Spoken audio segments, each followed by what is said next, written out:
amis téléspectateurs de TV Liberté, de l'émission Synthèse, bonjour. Nous nous retrouvons donc pour la dernière saison, enfin la dernière émission plus exactement de cette saison, la 5e saison, puisque bientôt on va fêter nos 5e anniversaire de l'émission Synthèse sur TV Liberté, plus de 150, presque 160 émissions. Qui l'eût cru Qui l'eut cru, effectivement. Alors d'abord radio, puis ensuite radio et télé, et enfin télé. Et donc, eh bien justement, puisque nous sommes en été, nous avons aujourd'hui un invité. D'abord, pardonnez-moi, je manque à tout devoir. Bonjour Philippe. Bonjour Comment Roland. ça va? Bonjour Roland. Alors j'ai une mauvaise nouvelle. Comme la semaine dernière, enfin comme la dernière émission, eh bien notre ami le professeur n'est pas là aujourd'hui. Il est en vacances. Donc c'est une mauvaise... C'est une bonne nouvelle pour lui. C'est une mauvaise nouvelle pour les gens qui nous regardent. Je vais être obligé de rester jusqu'à la fin. Quoi. Alors, en plus, il est professeur, mais bon, l'émission est préenregistrée, donc si je dis il est en vacances, c'est normal, mais les gens vont croire qu'il ne travaille pas, parce que, alors qu'il travaille beaucoup, il s'occupe de ses élèves. Et on a un invité aujourd'hui. On a décidé de recevoir un invité un petit peu qui n'est pas un homme politique, quoique, qui n'est pas un écrivain, qui n'est pas un écrivain, mais qui est très proche des livres. Vous avez écrit un livre ? J'ai écrit des pièces de théâtre. Ah, bah, je suis un dramaturge. Un dramaturge. J'ai des pièces qui ont été jouées dans plus de 50 départements. C'est pas vrai. Et bah, bien sûr. Je connaissais bien sûr, c'était à la grande époque du boulevard. J'ai écrit 2 pièces, Appelle-moi papa et Bon séjour en Ukraine. C'était dans une vie antérieure, comme on dit pudiquement. Bon, alors je ne l'ai pas encore présenté, mais tout le monde l'a reconnu parce que c'est quelqu'un de célèbre. C'est un notable dans la famille nationale et identitaire et non conformiste. C'est un notable. C'est celui que vous retrouvez facilement tous les jours. Pas trop tôt le matin, parce que ça ouvre à quelle heure? De midi à 19h, et du mardi au samedi. Et du mardi au samedi, à la librairie française, qui est une librairie non conformiste, ouverte depuis maintenant près d'une dizaine d'années au moins, je crois. En fait, elle a été ouverte, je pense, en 2014. En 2014, mais le nom était célèbre, puisqu'il y a eu la librairie française de notre camarade Georgine Malirakis. Elle a eu 2 adresses. C'est la oui, deuxième l'adresse Coston et l'adresse Malirakis. C'est-à-dire qu'il y a eu... Alors d'abord, je finis ma présentation. Oui, parce que donner l'adresse de la librairie française. Laissez-moi parler, je vous prie de me laisser parler. Donc, alors, que les choses soient claires. Nous recevons aujourd'hui notre ami Jean-Christophe, qui est libraire, qui tient la librairie française. Et, mais ne croyez pas que nous avons une préférence pour la librairie française plus qu'une autre, puisqu'il existe un certain nombre de librairies non conformistes à Paris et aussi en France. Et on a décidé avec Philippe Randa, maintenant, de temps en temps, pas trop souvent, parce que je plaisante, de temps en temps, de recevoir les libraires. Parce qu'on donne beaucoup la parole aux écrivains, mais on aimerait bien aussi avoir un petit peu l'avis des libraires de temps en temps.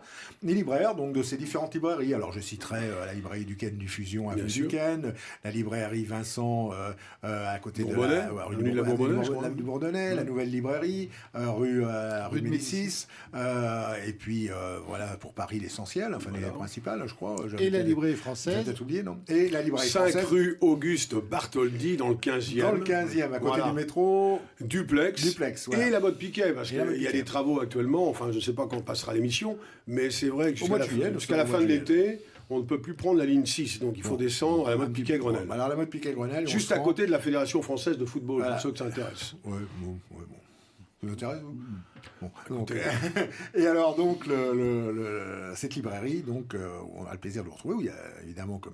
Qui dit librairie dit livre, et qui dit livre dit un choix de livres, en particulier les livres des éditions françaises, du Alpha et d'Eterna. Enfin, on va pas citer tous nos amis. Synthèse nationale, bien sûr. Je vous laisse le dire. Vous avez chacun votre coin. Nous avons chacun notre coin. En fait, c'est notre corner. La définition. On n'emploie pas le mot corner à la librairie française. La définition, les bons livres se trouvent dans les bonnes librairies. Alors, la librairie française, a...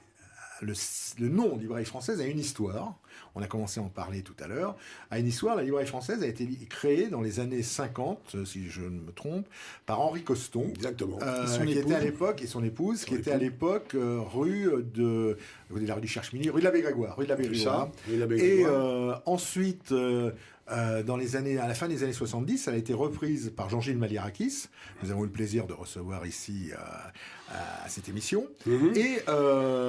Et qui a tenu cette librairie française jusque je ne sais plus exactement, dans les années 2000, je pense, ou quelque chose comme ça. Non, j'avoue, je ne sais pas. Oui, enfin, entre la fermeture de la librairie française de la rue de l'Abbé Grégoire et l'ouverture de celle par Thibaut de Chasset, donc 2014. En 2014, il a dû se passer que quelques années. Donc il a repris le nom de la librairie française. Alors, c'est plus la même adresse, mais c'est le même nom et c'est un peu le même esprit d'ailleurs. Bon, c'est un peu le même esprit, effectivement. Et puis le nom n'était pas protégé. Je veux dire, c'est nouveau de mettre un nom à l'INPI pour occasionner des frais extraordinaires. Je pense que le nom était libre.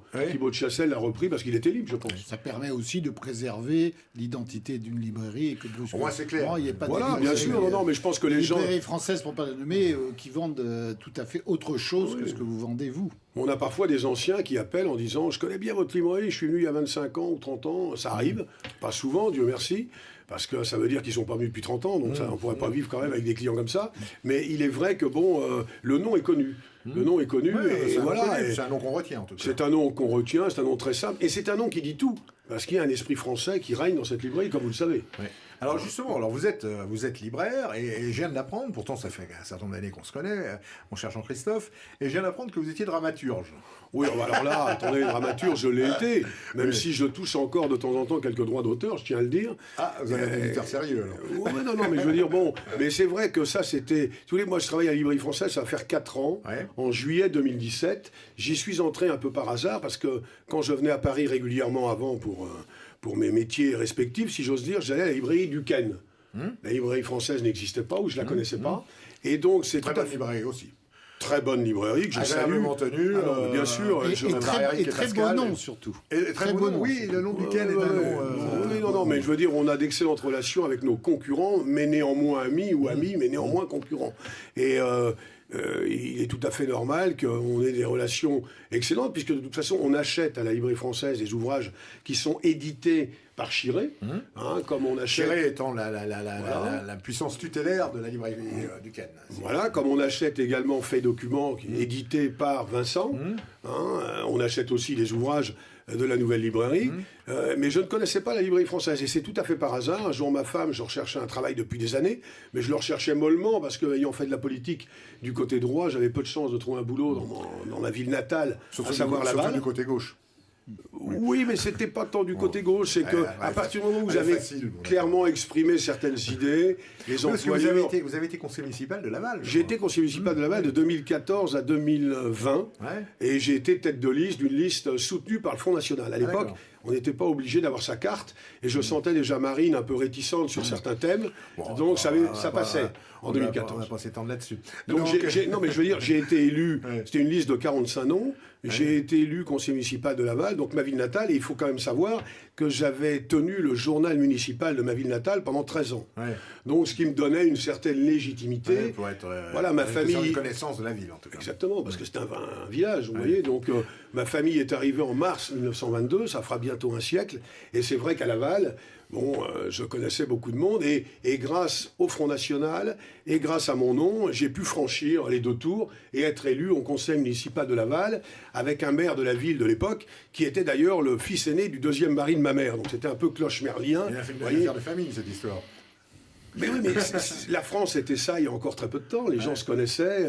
Malgré tout, les liens étaient conservés. Mais c'est vrai qu'il y avait du sport. C'était cloche-merlien. Gabriel Chevalier, qui a longtemps été d'ailleurs mon auteur préféré. Je tiens à dire que j'ai dû lire 15 ou 20 ouvrages de cet écrivain lyonnais qui est complètement ignoré aujourd'hui, qui avait écrit Durand, Voyageurs de commerce, Les héritiers Euf. J'étais un grand spécialiste de Gabriel Chevalier, qui était de gauche d'ailleurs, soit dit en passant. Mais le clivage droite-gauche n'était pas si important que ça pour moi. Il y avait des gens de talent à gauche à l'époque. Je pense qu'il y a des gens de talent à gauche et à droite. La gauche de l'époque n'est pas du tout celle de maintenant. Ça n'a strictement rien à voir. Sans être la gauche de Péguy, du petit peuple de France, etc., c'était une gauche qui était soucieuse d'un certain nombre de valeurs, qui ont hélas un peu disparu. Je dirais que les valeurs de la gauche d'alors se retrouvent plutôt à droite, sinon plus à droite encore, aujourd'hui. Tout ça a beaucoup changé, et quand on étudie les thèmes politiques à travers le temps, on s'aperçoit qu'en fait, regardez, Maurras et sa bande, si j'ose dire, étaient écologistes à l'époque. Vous avez des thèmes qui ont changé de bord, si vous me permettez l'expression. Mais c'est vrai que je me suis retrouvé à la librairie française après plusieurs années de vache maigre, et j'avoue avoir comme disait Jacques Lang en 1980, être passé des ténèbres à la lumière, puisque là, je ne rencontrais que des gens qui pensent comme moi. Alors que les gens que je connaissais avant en Mayenne, à chaque fois que je devais prendre la parole ou m'exprimer, tu devrais pas dire ça, faut pas dire ça, c'est méchant, ne dis pas ça. Et là, Vous êtes même à modérer à la librairie française. Modéré, je ne sais pas si j'irai jusque-là. En tout cas, les clients qui viennent sont toujours bien reçus. Il y a une liberté de ton. Est-ce qu'il y a de temps en temps, rarement sans doute, mais est-ce que des gens qui rentrent et qui ne partagent pas du tout les idées la plupart des livres diffusés de la librairie française? C'est arrivé 2-3 fois avec des jeunes femmes un peu agressives. Notamment il y a peu de temps, un couple de, comment dit-on, lesbiennes, on peut employer ce terme. LBTQ. Ouais, enfin, deux femmes arrivent. On dit azerty maintenant. Ouais, deux femmes arrivent, une mignonne et une moins jolie. Et c'est la moins jolie qui vient vers moi. La mignonne reste à la porte d'entrée. Et la moins jolie me dit de manière agressive, avez-vous pourquoi je déteste les hommes? Alors là, j'avoue que j'étais très surpris parce que... On déteste personne, madame. Non, mais c'est le titre d'un livre. Oui, pourquoi je déteste c'est les le hommes bouquin Je me souvenais... de cette dame... Forest. Non, c'est pas Coffin Ah non, c'est pas ça son bouquin. Vous parlez du petit frère de Philippe de Villiers. J'ai l'impression qu'elle ressemble beaucoup à Philippe de Villiers. Alice Coffin, l'élu du Conseil de Paris, qui ne regarde pas de films tournés par des hommes, qui n'écoute pas de musique. C'est pas elle qui a écrit un livre comme un titre comme non, c'est peut-être... Attendez, je sais pas lu. Roland, c'est peut-être elle qui a écrit le livre. Toujours est-il que nous ne l'avions point. Ouais. Et la jeune femme très agressive... pourquoi je ne déteste les hommes. Et je pensais à un livre de Patrick Goffman, Bat ta femme tous les jours. Bat ta femme tous les jours, un petit livre. Il fallait dire non, Vous avez fait un rapport direct entre les deux. Dieu merci, je me suis tu, parce qu'effectivement, quand on a quelqu'un qui arrive à la librairie française et qui ne pense pas du tout comme nous, si j'ose dire, au sens large, il faut être très méfiant avec le portable, avec les histoires de réseaux sociaux. Voilà, j'ai pas eu envie de me retrouver avec 600 lesbiennes dans la rue en voulant ma peau. On a eu 600 personnes dans la rue, et vous le savez, quand il y avait eu la dédicace de Jean-Marie Le Pen. Oui, mais là, il voulait pas ta peau. Là. Il voulait pas votre peau. Bien sûr que non, mais vous en aviez parlé dans le livre que vous avez édité à l'époque, le guide du Paris, Réac et Facho. Ah oui, c'est vrai. Et c'est vrai que je me permets de le dire, puisqu'on reprend un peu à la paresseuse l'histoire de la librairie française, il y a eu quand même une grande date, le 15 mars 2018, puisque nous avons reçu Jean-Marie Le Pen pour la dédicace du premier volume de ses mémoires. Et il y avait 1 kilomètre de queue, donc... 1 kilomètre. J'exagère, mais enfin bon... Oui, mais peut-être 2, je ne sais pas, j'y étais pas, j'étais dans la boutique. Ouais. Mais ce que je peux vous dire, c'est que la presse avait fait le forcing pour une raison simple, c'est que Marine, à l'époque, organisait son congrès ce jour-là. Et les radios... plusieurs fois par jour, martelait, et pendant que Marine Le Pen réunira ses militants, je crois que c'était à Lille, Jean-Marie Le Pen dédicacera le premier tome de ses mémoires dans une petite librairie d'extrême droite du 15e arrondissement. Et on a vu, écoutez, je ne veux pas trahir un secret, mais on a vendu 400 exemplaires du tome 1 des mémoires de Le Pen, et il y a dû avoir 700 personnes à passer à la librairie ce jour-là. Je rassure les gens qui voudraient venir et qui n'aiment pas la foule, c'est quand même pas tous les jours une telle affluence. Non, mais ça a quand même été... En fin de semaine. Ça a été une sorte de, pas lancement, mais enfin, ça a boosté. De lancement, non, puisque ça existait depuis 4 ans, mais c'est vrai que ça a donné une notoriété, une visibilité. C'est le terme qu'on emploie, une visibilité. Et les gens étaient surtout très contents de venir voir le menhir. Et là-dedans, dans la population qui est venue ce jour-là, je vous assure qu'il y avait au moins 40% de personnes qui n'avaient jamais voté Le Pen. Ça se voyait. Je ne peux pas donner de signe extérieur d'appartenance politique, mais les gens venaient voir la vedette. Les gens venaient voir la star, entre guillemets. Et achetaient son livre. C'est le tome 1. C'est le tome 1. Il faut dire qu'il est remarquable. Un livre tout à fait remarquable, mais le tome 2 l'est tout autant. Mais le tome 2, c'est plus politique. Mais le tome 1, c'était l'histoire du petit Breton, etc. Son ode à la Bretagne dans le tome 1. Bien sûr. Roland, vous êtes breton ou... Ah non, je suis pas breton. Vous êtes de cœur, vous y habitez, vous êtes de territoire. En Bretagne, mais je suis pas breton. Vous connaissez la réplique d'Oliver Mordrel lors de son procès. Oliver Mordrel, qui était l'un des chefs du mouvement autonomiste breton dans les années 30 et 40, et après même d'ailleurs, le président du tribunal lui dit, mais enfin écoutez, monsieur Mordrel, vous êtes autonomiste breton et vous êtes né à Paris. Et il lui a répondu, et alors je serais né dans les eaux, est-ce que je serais une girafe pour autant? C'est très bon, mais ça... Mais Alan- Ça n'a certainement pas arrangé son cas. cela Non, dit. mais Alan Stivell, vous savez, qui avait été à l'origine du revival BZH Ouais. dans les années 70 avec sa harpe celtique. Ouais. Alan Stivell, né Cochevelou, je crois qu'il est né à Paris. Ouais. Hein, Au voilà, 14e. donc, mais là, vous touchez un point sensible, puisqu'étant mayennais et allant en colonie de vacances à Pouldreuzic, le pays du pâté naf, je ne vais pas me lancer sur ce sujet, vous voyez. Ouais, bon, voilà, Parce que- la Mayenne, c'est le confin du pays breton. Mais la Mayenne a une personnalité un peu particulière, Ouais. effectivement, c'est de ne pas en avoir, Ouais. en quelque sorte, puisqu'on n'est ni vendéen, ni normand, ni breton. Mais Philippe Mais Randa, on est un carrefour. Je connais maintenant de très fait bien, bien parce la que Mayenne. nous avons un Goronnais. Vous êtes voisins, vous êtes Goronnais. voisins. on est voisins, c'est quand même assez loin, Goron, puis c'est le Nord Mayenne, donc le Nord Mayenne, c'est quand même un peu la Sibérie pour nous, Ouais. vous voyez. Ouais. C'est quand des êtres Ah bah, un peu... C'est marrant, l'autre jour je passais à Goron, j'entendais des gens qui parlaient de Laval, ils nous expliquaient que c'était quasiment le désert. C'était les, Et ça, c'est déjà l'Espagne. les étrangers. Mais là ça, c'était encore, le Laval, sud. c'est déjà Mais l'Espagne. là C'est encore- c'est déjà le sud. là-bas. Ouais, mais là encore, c'est tellement français d'avoir des clivages entre villages parfois distants de quelques dizaines de kilomètres. Enfin, C'est bien, je c'est bien. suis C'est très content, important tout ça. Je suis content qu'à cette antenne, on compare Laval et Goron. Pour ceux qui connaissent, il y a quand même une certaine Oui, mais différence. Goron, vous avez les rillettes goronaises. Voilà, c'est Et, tout à fait. et quand une commune a la chance d'avoir une entreprise, que je salue d'ailleurs, de Jean-Rémy Cousin, je ne sais pas s'il regarde votre émission, hein, et peut-être qu'il vous invitera. Nous sommes de Dans la- plus en plus, il y a un nombre de plus en plus important de. Ouais, puis je vais mettre le paquet. téléspectateurs. Je vais mettre le paquet quand on sera en Mayenne la semaine prochaine. Ouais, bah, j'espère, Mais oui. Goron, ce sont les rillettes goronaises, alors que Laval, Excellente. excellente. J'entends Alfred, bien. Laval, c'est la ville d'Alfred Jarry, c'est la ville d'Henri Rousseau, c'est la ville d'Alain Gerbaud, c'est la ville d'Ambroise Paré. Alain Gerbaud et de Laval. Alain Gerbaud et de Laval. Ah ouais. Ambroise Paré était de Laval, parce qu'ils ont passé très peu de temps à Laval, puisque, évidemment, ils ont mais si vous voulez, quand vous restez à Laval, vous avez peu de chances d'être célèbre, faut le dire.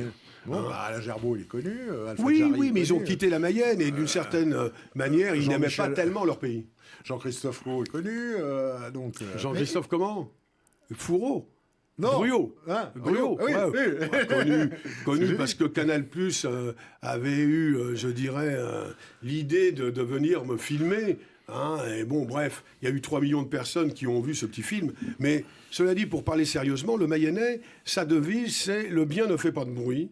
Et pour être heureux, vivons cachés. Alors je sais bien que d'autres pays peuvent dire ça, filmer, hein. mais c'est quand même très marqué chez le Mayennais d'être un silencieux, Mais un taiseux, vous voyez. On sent que ça vous. Oui, c'est pas le genre de la maison, là. Non, mais moi j'ai été mais- conçu à Paris, Ah oui, quai c'est- Voltaire. Mes parents étaient en voyage de noces, ils allaient à Venise, le truc classique. Mon père et ma mère s'étaient mariés en retard à cause de la guerre d'Algérie. Et j'ai été conçu quai Voltaire dans l'hôtel qui a reçu Wagner, qui a reçu Oscar Wilde, enfin, vous voyez, des célébrités comme celle-là. Alors peut-être que ça ne fait pas de moi un vrai Lavallois et un vrai Mayennais. Mais alors, comment, quand on est mayennais de souche comme ça, on s'adapte aussi bien à Paris? Bah, Parce que très vous bien, êtes moi j'ai heureux à vécu Paris. 10 ans à Paris, j'ai fait mes études à Paris. On a vécu jeune marié avec ma femme à Paris. Moi c'est Laval ou Paris. Paris ou Laval. C'est pas New York, Athènes ou non, c'est Non. Paris ou Laval. Vous êtes Voilà. ce que l'on appelle un enraciné. Je suis un enraciné. Voilà, je suis un Comme on enraciné. l'aime, quoi. Bah, disons On aime bien que les enracinés. je ne vois pas comment on peut être d'un pays si on n'est pas un peu enraciné, même s'il y a des cosmopolites de qualité. On vend aussi des cosmopolites et il y a des cosmopolites. Ah, finissez votre histoire là, avec les deux là, qui sont venus. Alors, Oui, comment ils sont oui, venus alors, les ouais, deux- ouais, les deux- les deux ouais. dames qui, visiblement, vous n'avez pas causé le aimaient livre de très Patrick modérément Hoffman. les Si vous messieurs. voulez, j'ai essayé de calmer le jeu, et puis elle est partie. Je lui ai dit qu'elle trouverait certainement à la FNAC ce type d'ouvrage. Elle m'a dit, mais pourquoi la FNAC? J'ai dit, parce que manifestement, c'est un thème qui est dans l'air du temps, et nous, vous comprenez que comme on est réduit par les mètres carrés, on ne peut pas avoir tous les ouvrages. J'étais un peu focus sur cette affaire-là. Mais elle savait où elle mettait les pieds Non, ou pas? pas du tout. Pas du tout. Pas du tout. Et les 3 ou 4 fois où j'ai eu des problèmes... Donc elle était mal aimable par nature, quoi. Mais elle était mal aimable par nature, ou alors elle n'aimait pas ma trogne, j'en sais rien. Mais toujours est-il que c'était une femme agressive, et c'est très dommage parce Ou que alors elle là... a peur que vous sédivisiez son ami. Peut-être une fois rentrée, elle a vu les livres. qui Non, étaient mais si vous autour voulez, d'elle, on n'insiste pas avec des gens comme ça parce que je suis quand même dans le commerce, vous voyez. Et dans le commerce, qu'on le veuille ou non, on est obligé de respecter les personnes, toutes les personnes qui viennent à la librairie française. C'est normal. Non, mais c'est quelque chose auquel je me suis très bien attaché, très bien, comment dirais-je, très bien fait. Et je me suis souvenu que j'avais un grand-père commerçant qui était quincaillier, que j'ai pas connu puisqu'il est mort en 1949, hélas.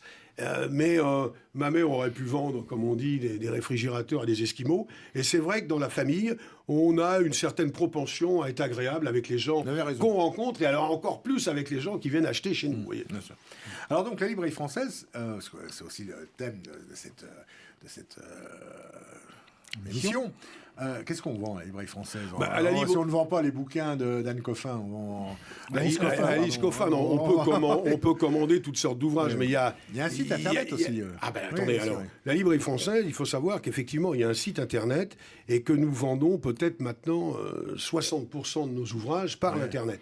La plupart des librairies qui marchent fonctionnent grâce à l'appui d'Internet. Voilà, et je dirais, hélas, d'un certain point de vue, parce que quand on trouve que le monde évolue d'une manière numérique beaucoup trop marquée, on est obligé de reconnaître que sans Internet, eh bien, le confinement nous aurait tués. Mais vous avez des ouvrages spécifiques aux librairies que vous avez citées, librairies que, comment Charlie Hebdo a qualifié au mois d'avril de fachothèque, parce qu'on a eu droit à un article, une bande dessinée sur les 5 librairies que vous avez citées tout à l'heure, avec le comptoir des monastères, qui est l'ancienne librairie Notre-Dame, puisque la librairie Notre-Dame n'existe plus, mais elle a été remplacée par c'est assez compliqué comme nom, le comptoir des monastères, et ils appellent ça les fachothèques. Donc nous avons effectivement plusieurs thèmes qu'on retrouve à la librairie française, et en même temps, vous avez aussi des livres qu'on peut trouver à la FNAC. Là, le bouquin de Buisson, actuellement, vous le trouvez à la FNAC, La fin d'un monde. Le bouquin de Villiers, le jour d'après, vous le trouvez à la FNAC. Il y a un grand nombre d'ouvrages édités chez des grands éditeurs qu'on trouve partout. Mais effectivement, les livres d'Éric Zemmour aussi, je pense. Éric Zemmour, nous l'avons reçu, ça nous a été beaucoup reproché, mais c'est parce qu'on reçoit Éric Zemmour qu'on peut aussi vendre des ouvrages qui ne sont pas d'Éric Zemmour. Vous voyez, on est obligé un peu de ménager le centre droit et puis la droite nauséabonde. Parce que nous avons des ouvrages que je ne citerai pas, mais que nous avons évidemment le droit de vendre. Mais nous avons des ouvrages, en fait, sur des thèmes qui évoluent. Vous voyez, je pense qu'au départ, quand la librairie française a été créée, les ouvrages catholiques traditionnalistes avaient le vent en poupe. Je ne dis pas qu'ils n'ont plus le vent en poupe, mais ce qui marche le mieux maintenant, c'est ce qu'on appelle la face cachée, le nouvel ordre mondial. Les gens se posent de plus en plus de questions sur ce qui arrive et sur ce qui se passe. Et il est vrai qu'il y a des auteurs comme Pierre Hillard, des auteurs comme Claire Sévrac, des auteurs comme Serge Monas, des auteurs comme Lucien Cerise, qui sont des auteurs, je pense, qui étaient peu lus il y a 5 ou 6 ans, et qui maintenant se lisent énormément parce que... Leurs livres sont dans le vent du temps. Exactement. Et beaucoup de gens se disent, mais comment se fait-il que les choses se passent si mal ? Il y a quelque chose derrière, il y a une embrouille derrière tout ça. Et c'est ce qu'on appelle la face cachée.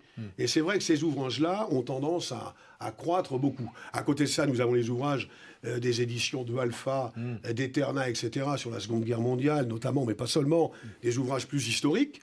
Nous avons des ouvrages catholiques, bien sûr, avec les catholiques... contre-révolutionnaires, vous savez, qui voient dans la Révolution un caractère sataniste très marqué, les Monseigneurs de Lassus, les Monseigneurs Gaume, etc., les générations d'après avec Gustave Thibon, et la génération actuelle avec, par exemple, un auteur comme Adrien Abozy. Vous voyez, Adrien Abozy est un auteur qu'on vend beaucoup, qui se décarcasse beaucoup sur Internet. Je profite de l'occasion pour le remercier pour les coups de pub qu'il donne à la librairie française, parce que c'est vrai qu'il y a toute une clientèle, si j'ose dire, si j'ose m'exprimer ainsi, d'auteurs qui se décarcassent sur Internet. Et on voit bien que quand un auteur se décarcasse sur Internet, eh bien, il y a des ventes. C'est l'éternel problème. Un certain nombre de gens écrivent des livres et sont persuadés qu'une fois qu'ils ont écrit leur livre, la France entière sait ce qu'ils ont dit.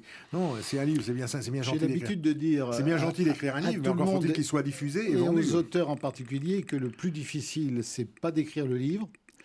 Le plus difficile, c'est pas d'éditer le livre. Le plus difficile, c'est la diffusion dans tous les sens du terme, tout ce qu'il faut. Et je dis souvent aux auteurs, le meilleur moyen de vendre votre livre, prenez votre bâton de pèlerin et allez dans les salons du livre, dans les dédicaces, dans les librairies, faites-en parler autour de vous. Voilà. Tout ce qui est possible. Une fois qu'on a écrit le bouquin et qu'on dit c'est terminé, le livre est là, tout le monde entier va sauter dessus parce que le sujet est tellement important. Personne s'en mais je pense que l'auteur a tellement investi qu'au bout d'un moment, il finit par se prendre pour un auteur extraordinaire. Donc, si vous voulez, il a son livre. Ben oui, mais son livre. C'est un peu comme le bébé. Alors, il faut quand même dire aussi, vous voyez, par exemple, je prends un exemple, l'exemple d'Alain Pascal. Que vous connaissez bien, Philippe, on en parlait. J'étais son premier éditeur. Voilà, qui vient de ressortir La Renaissance, cette imposture, et qui va sortir L'intelligence du christianisme bientôt. Alain Pascal a découvert dernièrement... Que nous avons reçu ici, d'ailleurs. Certainement. Mais attendez, Adrien Abozy, bien sûr, mais attendez, là, vous recevez un vendeur polyvalent. Vous êtes dans le bas de gamme en ce moment. Mais bon, et Alain Pascal, avec l'ancien vendeur... polyvalent de la librairie française, un certain Geoffroy, maintenant a découvert l'Internet et fait des vidéos. Et depuis qu'il fait des vidéos, c'est-à-dire depuis 4-5 mois, il vend peut-être 2 fois plus de livres. Ouais. Voilà, ah oui, parce que les gens le voient. Alors, il y a aussi, je vous dis ça, mais il faut aussi savoir qu'il y a beaucoup d'auteurs qui font des vidéos, et il y en a presque trop. C'est-à-dire qu'on ne peut pas tout voir, il faut sélectionner. Mais il y a toute une clientèle catholique, plus ou moins, qui s'intéresse à la gnose, et qui est prête, par l'intermédiaire d'Internet, à se cultiver, et à se renseigner. On voit d'ailleurs beaucoup de jeunes catholiques, de gens qui se convertissent. C'est pas moi qui les convertis, mais ils viennent à la librairie française parce que ça y est, ils ont découvert le catholicisme et ils veulent acheter des ouvrages de référence qui sont des ouvrages du catholicisme traditionnel. Nous, on s'arrête à Pie XII. Les papes après Pie XII, si vous voulez, bon, on en vend très peu. Hein. Et les auteurs qu'on a sont effectivement des auteurs, je dirais, traditionnalistes ou c'est des vacantistes.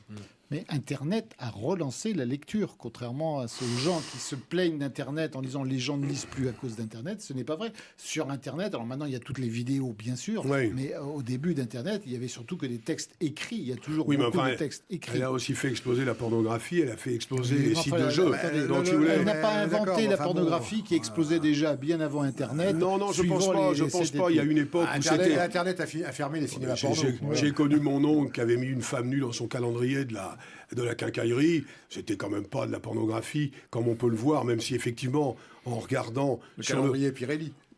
C'était même pas Pirelli, Pirelli, c'est le haut de gamme, si j'ose dire. Mais sincèrement, non, il faut quand même reconnaître que l'Internet peut donner le meilleur.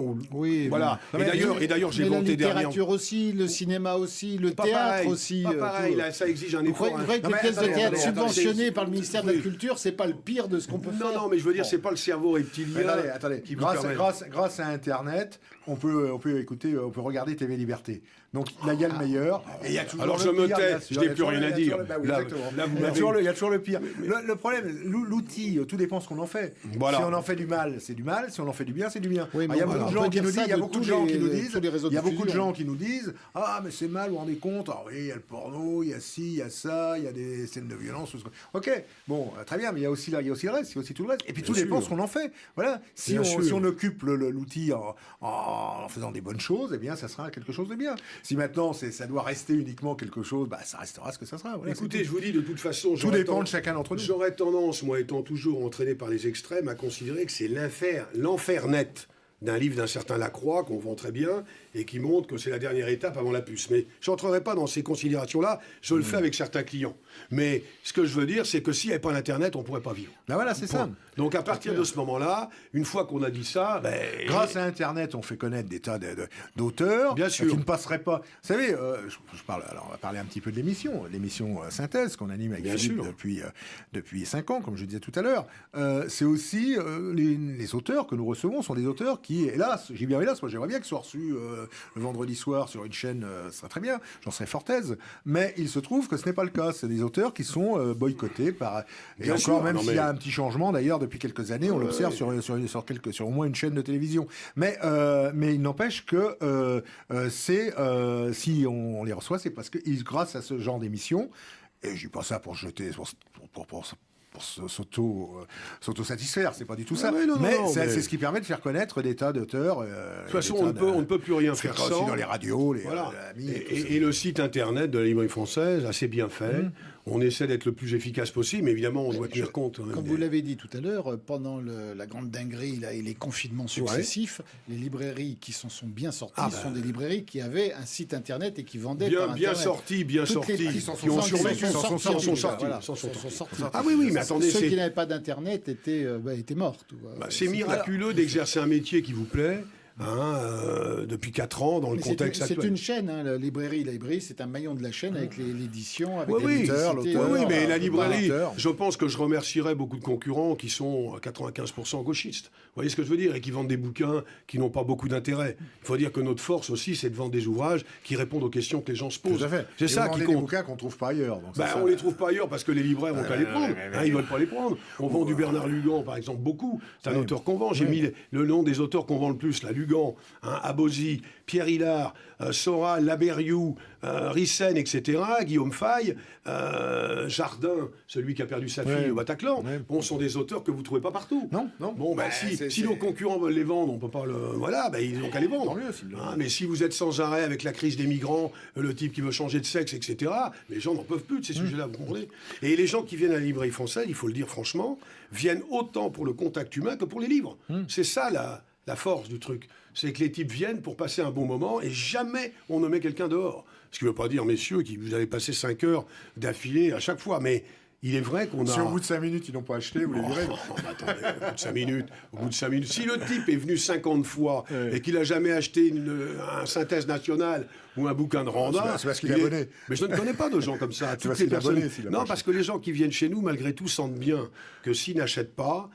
la boutique, le lieu où ils vont discuter, se faire des amis, n'existera plus. Et d'ailleurs, j'en veux pour preuve qu'ils achètent également chez Duquesne et qu'ils achètent également chez Vincent, puisqu'on est un peu dans un mouchoir de poche. Vous parliez tout à l'heure de concurrents, tout en ajoutant bien évidemment que c'était des amis et des gens avec qui vous travaillez.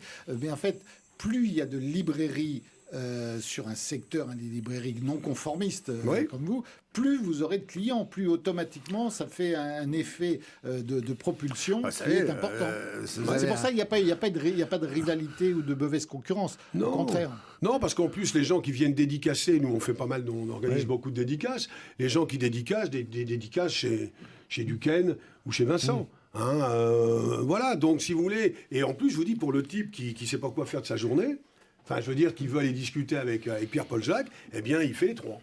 Et on a des clients comme ça. Au moment du confinement, il y avait un type... Il y a beaucoup de gens de province aussi qui viennent à Paris. Ils sont contents que les 3 librairies ne soient pas loin, parce que justement, ils vont aller en acheter un, parce que c'est pas forcément les mêmes livres qu'ils vont trouver. On préfère qu'ils passent le plus de temps possible à la librairie française, bien sûr. Évidemment. Et on fait tout pour qu'ils y restent. Vincent dire la même chose. Et, non, mais bon... La Duquesne Diffusion, la même chose aussi. Et puis Vincent, en plus, c'est un Mayennais. Il habite en Mayenne. C'est vrai, je crois que l'élite française est un peu regroupée en Mayenne. On avait fait connaissance. La vie intellectuelle mayonnaise, c'est quelque chose. On avait fait connaissance parce qu'il avait vu un type une fois le samedi soir, puisqu'on prend le train ensemble le samedi soir, qui lisait Rivarol dans le TGV. Pas beaucoup de gens qui lisent Rivarol dans le TGV. D'ailleurs, ça ne choque plus personne connaît Rivarol. Alors, soyez pas désagréables. Non, dans le TGV, je peux vous garantir, Roland, que dans le TGV, de 21h09, Paris-Montparnasse-Laval, les gens qui connaissent Rivarol, non. Peut-être plus que vous croyez. Mais moins que vous pensez. Le lecteur, Vincent et vous déjà. Oui, enfin bon, c'est vrai que c'est curieux d'avoir Randa à Goron, Vincent, alors lui, il est à l'Aubrière, il est frontière. Pas l'adresse. Non, mais enfin bon, le seul véritable Mayennais, je m'excuse messieurs, mais c'est quand même l'enraciné que vous avez devant vous, puisque nous y sommes de toute éternité. Oui. Tout à l'heure, vous avez dit depuis 1952. Non, attendez, 1922, en ce qui concerne mon arrière-grand-père, qui est venu vivre la maison que j'occupe toujours, et qui était à Maisoncelles du Maine. Il est venu parce que ses trois fils trouvaient que Maisoncelles du Maine était un peu... À Paris, il y avait les Auvergnats dans les brasseries, et il y a, maintenant on le sait, les Mayennais dans la librairie et l'édition. Plutôt droitard, si on peut parler de national. L'édition nationale non conformiste est tenue par les Mayennais. Ça, c'est une nouvelle importante. Amis téléspectateurs, sachez-le, le Mayennais a sa place à Paris. Mais vous, Roland, vous passez pas par la Mayenne à chaque fois. Vous allez... Moi, je suis pas ça, je suis un migrant. Vous allez chez Philippe tellement souvent. Moi, c'est à mi-chemin entre chez moi et Paris. Alors, donc, à mi-chemin, voilà, donc vous êtes un peu Mayennais. Voilà. Bon, alors, chers amis, parlons sérieusement. Parlons sérieusement, et nous allons tous pouvoir constater l'immensité de la pensée mayonnaise, puisque nous abordons un autre aspect de notre émission. C'est là la fameuse chronique de Philippe Randa. Chronique que l'on retrouve sur le site Euroliberté, sur le site Synthèse Nationale et dans le quotidien Présent. Voilà. Présent qu'on trouve à la librairie française, j'imagine. Écoutez, présent, il y a des hauts et des bas parce que je crois qu'ils ont un peu changé leur politique commerciale pour des raisons financières. Mais bon, on va sur le principe. Mais sur le principe, bien sûr. En tout cas, on a tous les hors-séries de présent. On a reçu Francis Bergeron. Mais je sais que c'est pas facile la distribution du quotidien. Le quotidien, c'est pas facile. Francis Bergeron, c'est plus compliqué. Très compliqué. Philippe, alors. Eh bien, moi, je vous emmène. Bienvenue dans le monde 2.0. L'excellence des capacités, intelligence, capacité naturelle, travail et toutes ces sortes de choses est-elle aujourd'hui un handicap ? Le jeune Samuel Dan, diagnostiqué HPI, haut potentiel intellectuel, et qui, selon son professeur de mathématiques, est un élève brillant qui s'intéresse beaucoup aux mathématiques, mais plus aux mathématiques de l'après-bac qu'aux mathématiques que nous faisons ensemble en terminale. Tellement brillant avec son QI de 152. Il joue au piano et aux échecs depuis qu'il a 3 ans, comme tout à chacun ne le fait pas forcément. Qu'il est passé directement de la seconde à la terminale sur les conseils de la référente HPI du rectorat de Paris. Les lettres de recommandation adressées aux classes préparatoires de ses professeurs sont évidemment dithyrambiques, autant sur ses capacités. Mon interrogation n'est pas de savoir s'il réussira Polytechnique, mais s'il sera dans les 10 premiers, dit son professeur de mathématiques. Que sur sa personnalité, j'ai ainsi été frappé à plusieurs reprises par ses connaissances, sa culture personnelle et la maturité dont témoignent ses remarques compte tenu de son âge, pour son professeur de philosophie. 2 ans d'avance au compteur, 18,5 sur 20 de moyenne, mais pas de place pour lui en prépa sur Parcoursup, alors qu'il rêve d'intégrer Polytechnique pour faire de la recherche en mathématiques fondamentales. Pas de place. La raison ? Pas de raison. Sinon l'hypothèse que son père aimait. Ayant sauté une classe, il lui manque les bulletins de première. C'est ce qui lui a porté préjudice, je pense. Ou peut-être bien plus effrayante encore, celle de Samuel lui-même. J'ai l'impression que c'est un logiciel qui a classé les dossiers. On connaissait les mésaventures des sous-doués depuis le succès des 2 films de Claude Zidi lorsqu'il passait le bac, 1980, puis partait en vacances, 1982, voire pour certains mauvais esprits dans leur comeback lors de la crise du Covid au sein du conseil scientifique et du gouvernement d'Emmanuel Macron. Mais jusqu'à présent, on ignorait que les surdoués, plus rares forcément, rencontraient finalement tout autant d'embûches dans leurs existences, moins amusantes, elles. C'est pas très réjouissant, hein. Non, mais voilà, ou la méritocratie. C'est marrant que vous parliez de ça, Philippe, parce que j'ai vu les sous-doués, j'ai revu les sous-doués passe le bac il y a 15 jours en famille. Ouais. Ça a quand même beaucoup vieilli. Hein. Ouais, on a le plaisir de retrouver Maria Pacôme, de retrouver Daniel Auteuil, hein, et puis quelques acteurs qui sont morts maintenant. La jolie blonde, là, je ne sais plus comment elle s'appelle. Alors, comment ça s'appelle ? Grâce de Capitani, voilà. Ah, elle joue là-dedans ? Oui. Ouais. Bah écoutez, les sous-doués, j'ai regardé ça, mais bon, je vieillis, hein, donc c'est comme les petits morceaux de musique minables qu'on écoutait quand on était jeune. Je me rappelle avec nostalgie de ces 2 films, effectivement. J'ai adoré, j'aimerais bien les regarder. Oui, mais justement. Ils sont sûrement vieillis, mais c'est quand même une époque, figurez-vous. C'est ça. Surtout après la grande dinguerie qu'on vient de traverser là, avec le Covid. D'ailleurs, traverser sans en être vraiment sorti encore.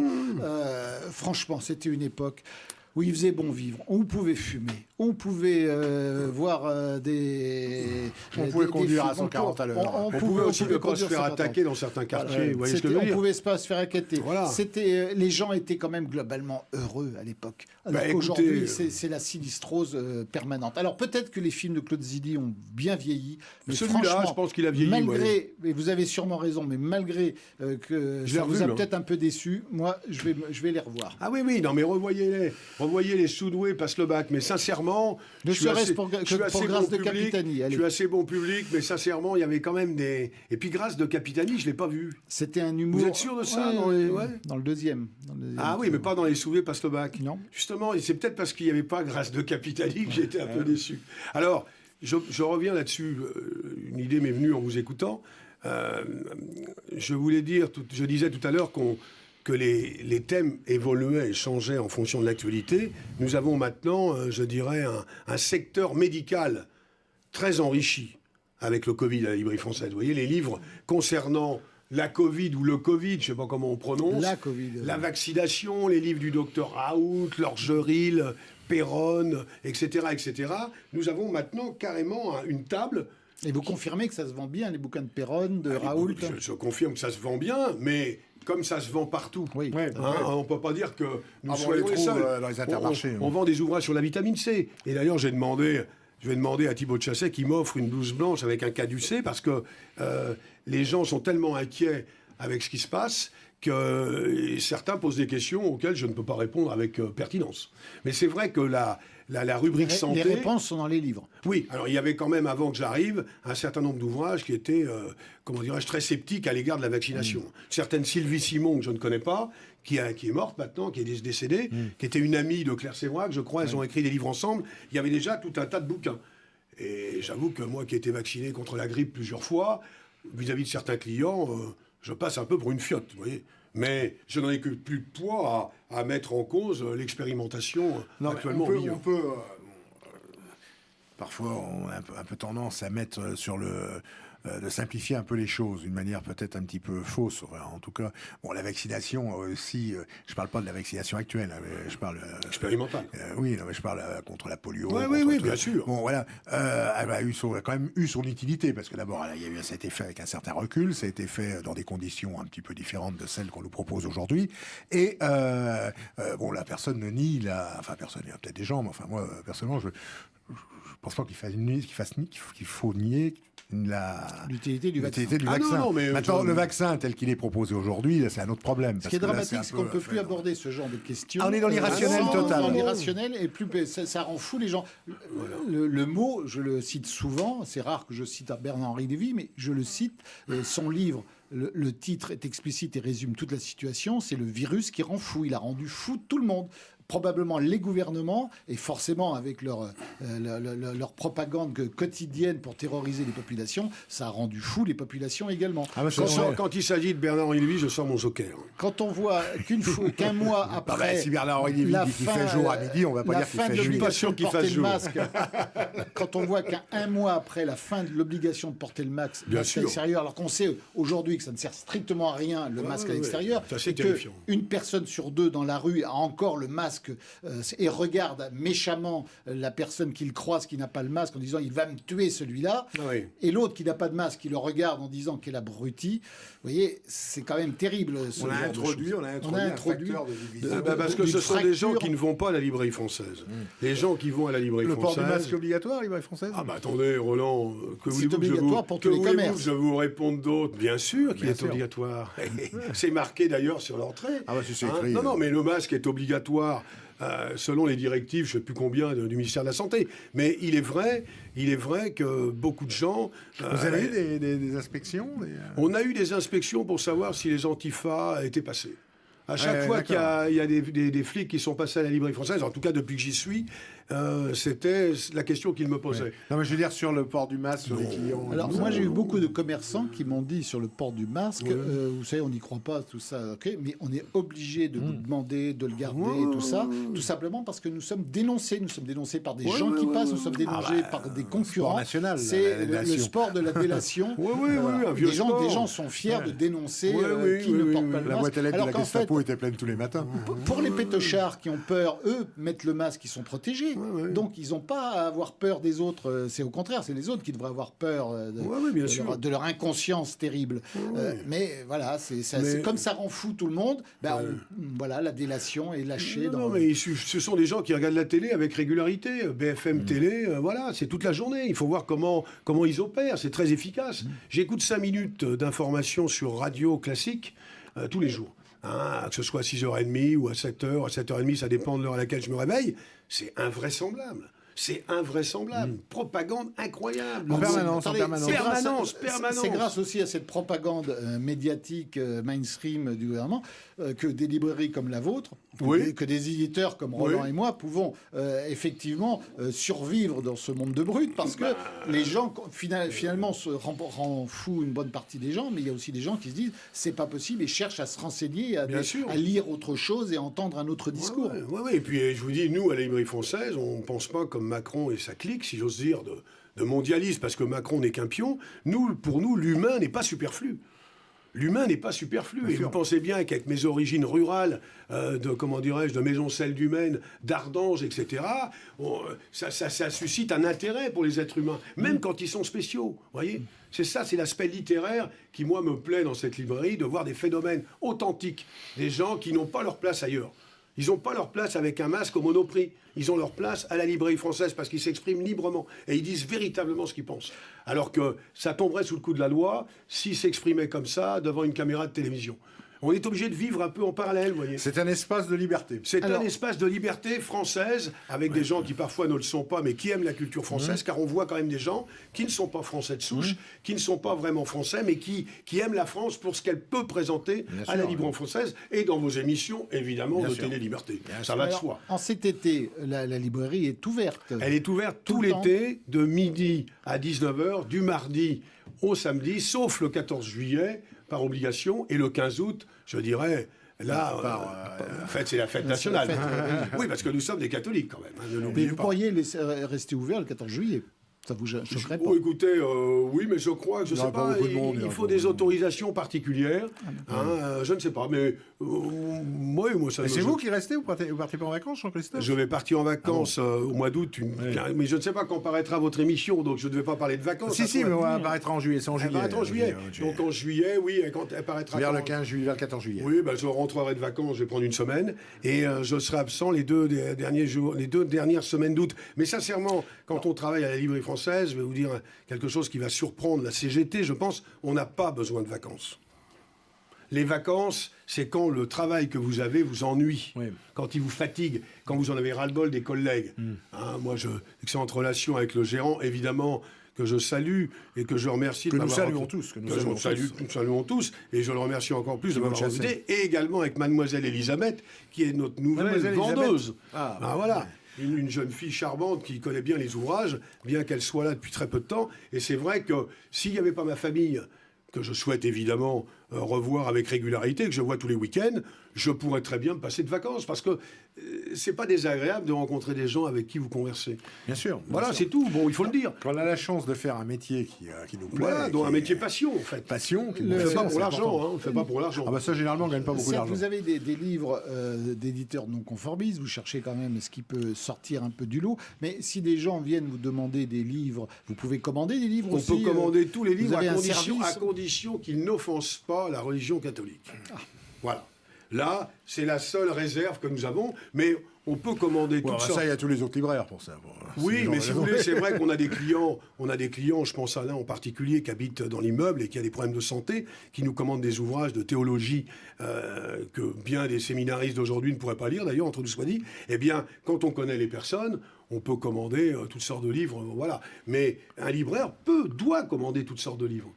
Le problème après, c'est qu'il fait intervenir ses choix personnels, ce qui d'ailleurs en soi n'est pas condamnable. On a bien le droit de... On est dans un pays, enfin, qui se prétend libre. Mais nous pouvons vendre toutes sortes de livres. Il y a des livres qu'on vend qu'on ne met pas sur le site. Parce que, je vous dis, on est pris par la place. On a quand même... Vous Ah, connaissez, c'est vrai, c'est vrai que connaissez la librairie. c'est un côté sympathique, c'est un côté un peu Capharnaüm aussi. Oui, c'est- mais ça plaît beaucoup. c'est- Alors là, c'est sympathique. je C'est un dis, débat. Certains disent, Ouais, c'est mais le bon. boui-boui, mais... Personnellement, moi, j'ai Si vous toujours aimé... vendez, c'est l'essentiel. Écoutez, le boui-boui avec des livres, ça me gêne pas. Ma compagne considère justement ce côté un peu désordre Capharnaüm. Elle adore ça et elle trouve que c'est... Voilà. Attendez. Voilà. C'est le plus beau compliment. Mais elle n'est pas la seule, Dieu merci. Les autres librairies sont différentes, c'est plus, Oui. plus strictement rangé, on va dire. Eh bien, je Oui, vais dire que c'est- rangé Non, différemment. non, rangé Roland, différemment. rangé J'ai dit plus différemment. strictement. L'important, c'est que vous L'essentiel, sachiez c'est que exactement c'est où tout chaque Ah, mais livre là, se c'est trouve, justement parce la spécialité du libraire, de savoir exactement où le bouquin se trouve. C'est pour ça que je veille très attentivement quand il y a des clients qui lisent, qui discutent, qui viennent prendre un café, qui relisent, qui discutent, etc. que- où il repose le livre. Ah, voilà. Je leur dis, c'est pas parce que j'ai la moindre méfiance à votre égard. Je sais qu'il y a très peu de voleurs. Je sais même pas s'il y en a un, mais je veux absolument savoir où est le bouquin. Ne serait-ce que pour mon image. Quand Et ne quelqu'un serait-ce que après pour le me... prochain qu'il voudra. Ben oui, quand vous avez rangé les livres vous-même, c'est là où on voit que la mémoire est extraordinaire. Et c'est pour ça qu'il y a des bouquins qui ont été rangés à tel endroit, sans aucune logique.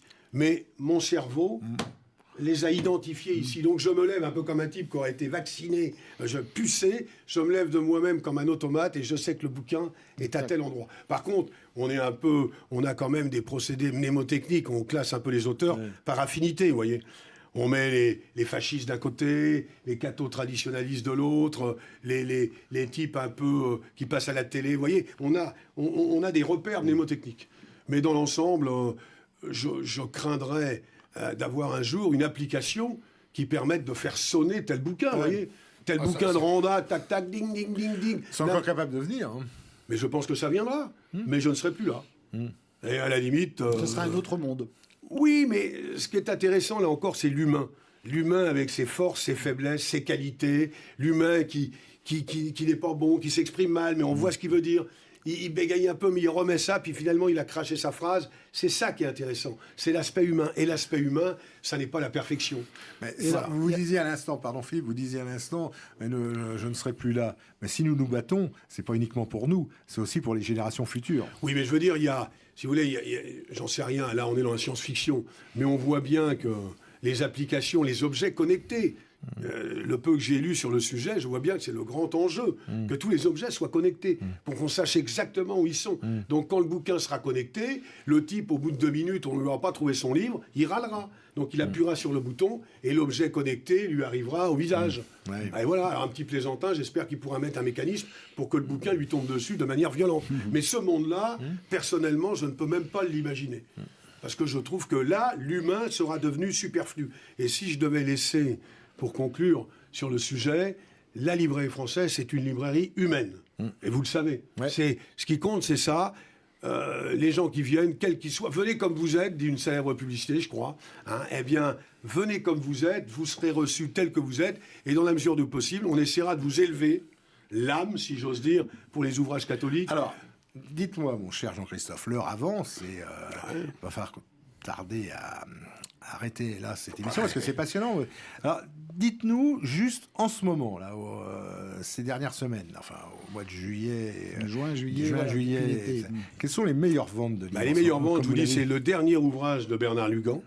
Pour répondre au le titre est assez difficile à retenir. Excellent ouvrage. Bernard me l'a gentiment dédicacé. Excellent ouvrage, je ne l'ai pas lu parce que je vois ce qu'il y a dedans. Allez, passionnant. Les ouvrages de Lugan se vendent très bien. Généralement. Esclavage, idée à l'endroit. Histoire à l'endroit. Algérie, histoire à l'endroit. Ces 3 livres-là, très bien vendus. Bernard Lugan n'est pas du genre à raconter n'importe quoi. Donc non, mais Bernard Lugan est surtout très productif. C'est très productif et très productif. Je ne sais pas quand est-ce qu'il se repose, mais je veux dire, il faut quand même reconnaître que c'est au minimum 1 ou 2 livres par an. Minimum. Donc, plus sa lettre, plus sa revue L'Afrique réelle, plus voilà. tout ça. Les ouvrages d'Abosi se vendent très bien. Abosi, très productif. Très productif. La gauche est une maladie mentale. C'est quoi son dernier livre, Adrien? Les apôtres du salut universel. C'est un livre, je dirais, qui concerne Vatican II. Mais c'est l'ensemble de ses œuvres. Il a écrit une dizaine d'ouvrages et ça se vend très bien. Il a été édité avec, je profite pour juste faire une petite parenthèse, son éditeur avait édité il y a quelques années un livre que moi j'ai trouvé remarquable. C'était un roman, il s'appelait le Journal d'Anne France. Ah oui, alors le Journal d'Anne France, c'est un livre, un roman, premier roman écrit par Romain Guérin. Exactement. Donc ça, on le vend. C'est un livre vraiment, poignant. Je l'ai lu. Poignant. Et vraiment, je conseille vraiment à tous les... C'est une réussite. Romain Guérin a écrit d'autres livres depuis, mais ce premier livre, le Journal d'Anne France, il avait rien en qualité. Oui, c'est ça, il y a 3 ans, 4 ans. Et c'est un livre remarquable. Et c'est un livre qui a été vanté, figurez-vous, par Jean Raspail. Peu de temps avant qu'il nous quitte, qui a parlé de chef-d'œuvre, je crois. C'est vraiment un chef-d'œuvre. Disons que c'est un livre qu'on vend. C'est devenu une sorte de petit classique du premier roman. Et donc on en vend. Effectivement, c'était édité par les éditions Altitude, ça ne l'est plus maintenant. Romain Guérin a repris son titre. Et oui, ça se vend. Vous avez également les ouvrages de Soral, qui se vendent très bien. Les ouvrages de Youssef Indy, l'autre Zemmour, on en a vendu beaucoup. Vous avez des ouvrages de Rissen. Quand il a été en Bastillé, effectivement, on a vendu beaucoup de Rissen, on en vend toujours. Les ouvrages aussi de Guillaume Fay, vous le savez, puisque Philippe, l'archéofuturiste notamment, et les bouquins de Labériou. Labériou sur la question juive et le Talmud, ça se vend bien. Là, on est dans la littérature un peu plus sulfureuse. Et vous avez un ouvrage également d'un certain Plaquevent sur Soros, qu'on a bien vendu. Vous avez également l'ouvrage de Patrick Buisson, La fin d'un monde, qui part bien. Mais ça, c'est des ouvrages qu'on peut trouver... Oui, c'est un peu grand public. C'est un peu grand public. Mais c'est quand même pour public, si vous voulez, quand il parle de la déflagration qu'a été Vatican II dans la société française. Bon, oui, ça reste... Je ne veux pas me montrer... Non, ce que je veux dire, c'est que les ouvrages de Patrick Buisson, on les trouve... On les trouve partout, bien sûr. Je suis à l'Intermarché à côté de chez moi. Voilà. Alors les ouvrages des éditions... Il n'y a rien de péjoratif. Non, mais les ouvrages des éditions des CIM que Thibault dirige, vous avez les ouvrages d'Alain Pascal. Alain Pascal, oui, on vend du Alain Pascal tous les jours. Et Alain Pascal, quand les gens ont mis le doigt dedans, si j'ose m'exprimer ainsi, eh bien, ils lisent les 8 bouquins. La gnose, il y a beaucoup de personnes, je vous dis, une curiosité très vive sur la face cachée de l'histoire. Eh bien, cette émission va... On va rappeler l'adresse quand même. On va rappeler l'adresse de la librairie. Alors, la librairie française. 5 rue Auguste Bartholdi. Dans le 15e arrondissement. Ouverte de midi à 19h du mardi au samedi. On a l'impression d'être dans un centre de l'adresse du site. L'adresse du site, vous tapez librairie française, la librairie française. Et mais le mieux, c'est d'y passer. Vous aurez le plaisir de voir en chair et en os Jean-Christophe, qui vous recevra toujours avec l'amabilité qui est la sienne. J'essaierai. Et généralement des dédicaces avec des auteurs les samedis. dédicaces tous les généralement. samedis. Tous les samedis, quasiment, oui, Ouais, oui. Tous les samedis, des dédicaces, oui, bah, comme toutes les librairies. Et bien sûr, allez aussi dans les autres librairies, les librairies amies que j'ai citées au début, librairie Duquesne. En tout cas, nous avons les meilleures relations du monde. La nouvelle librairie, tout ça. Mais bien sûr, surtout qu'elles sont dans un mouchoir de poche, comme je l'ai dit tout à l'heure. En tout cas, merci d'avoir. C'était un plaisir, Alors, Christophe. je termine juste pour dire Un dernier mot, parce qu'il reste plus que 3 secondes. un dernier mot, vendeur polyvalent, ça veut dire qu'on vend également des tasses, qu'on vend des drapeaux, qu'on vend des CD, qu'on vend des boutons de manchette, des cravates fleurs de lysée. On ne vend pas que des livres. Ah ben on peut aussi aller s'habiller, si je puis On dire. peut aller s'habiller. à la Alors, librairie française. il n'y Merci aura pas les Jean-Christophe. pantalons, mais il y aura l'eau. Chers téléspectateurs, nous nous retrouverons maintenant qu'au mois de septembre, parce que tout a une fin, cette saison a une fin, mais ça sera une nouvelle saison, et on aura le plaisir. En attendant, je vous souhaite de bonnes vacances. À très bientôt.